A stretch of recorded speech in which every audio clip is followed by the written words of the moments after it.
Got it. What does your t-shirt say? It says we out. Harriet Tubman, We out. 1849. Yeah. Coming. we finna go. Yeah. Getting off of this hair plantation, which feels appropriate right now. I'm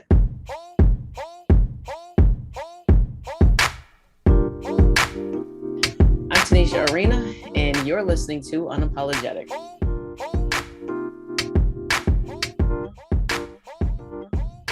It literally has been almost a month since I sat down here and we were talking about Black History Month, and now here we are, Women's History Month, and there's this amazing intersection, right, that I sit in as a Black woman. So we can talk about women's history and Black women history and just Black women just being amazing because that's what we do. And hey, we out.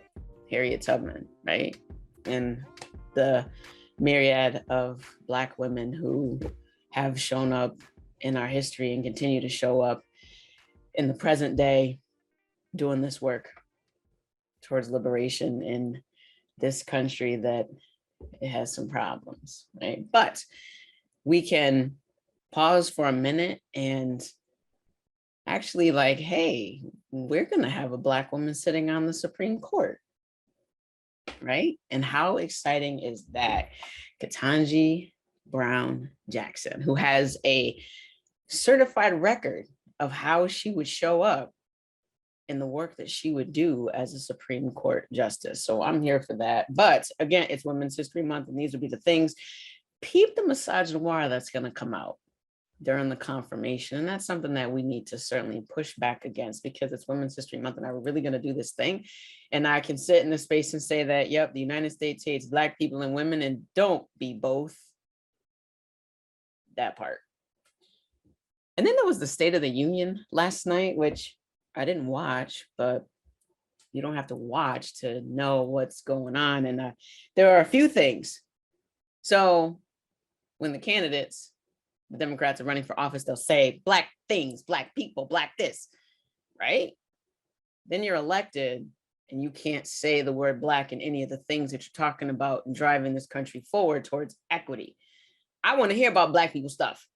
Since you talked about Black people stuff to collect my vote, can I get voting rights codified? Because that's been gutted. I don't want performative things. I want change, not Dr. Maya Angelou on a quarter, right? I don't care if you take down statutes, but can you codify a statute that will give me the right to vote? And it's not up for debate. Let's talk about those kind of things, right? I'm away from the performative. And to say that we need to fund the police more, no. Because see, here's this same rhetoric when we talk about crime and what's going on in our communities, the Black and brown communities, right? So when they talk about police, it's like the Black and brown is silent, but we know that it's there because who's getting the disparate impacts? Under-resourced communities create the conditions that are ripe for violence. And we have police departments that have billion-dollar budgets that are bigger than small countries. How about we take those billion-dollar budgets and we resource the communities? Because we've seen this in communities that have adequate resources, they don't have violence because people aren't out here like the Hunger Games trying to get their basic needs met. And that's the thing. Can we have that conversation and that kind of change? And I will say, yep, I think we should defund the police. Oh my gosh, do we really? No, we need people to have their basic needs met. We spend more money on policing and the idea of safety than we do on housing people who are homeless or getting people's mental health and addiction needs taken care of. Things that contribute to the violence that requires the over-policing in our communities. Why does the police department need militarized equipment and budgets that are larger than small to medium-sized countries? This is what we're doing? Okay. So that's the thing that's happening, right? And we're literally spending pennies on the things that would genuinely create equity in our communities. We spend more money on policing than we do on schooling, than we do on food security. Why are folks out here in violence? Well, poverty equals violence.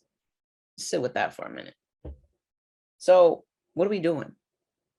We need to have actual change and not performative things, whether it's Black History Month, which is Black History 365, because Black history is American history. You can at me and we can talk about that.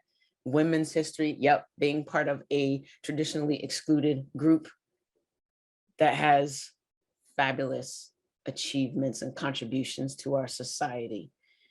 There's a war popping off right now, and we're seeing how Black and brown folks are being turned away at a border, but we don't want to have the conversation about anti-Blackness being global.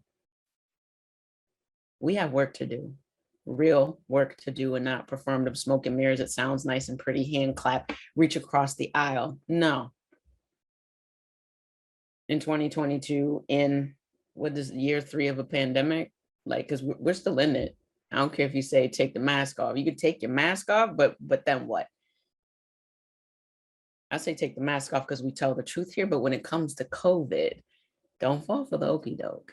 Wear your mask, get vaccinated if you can, socially distance, wash your hands, do the right things. We need to care for each other, and that's also the thing. Community care. Pay attention. Show up. Let's do this work.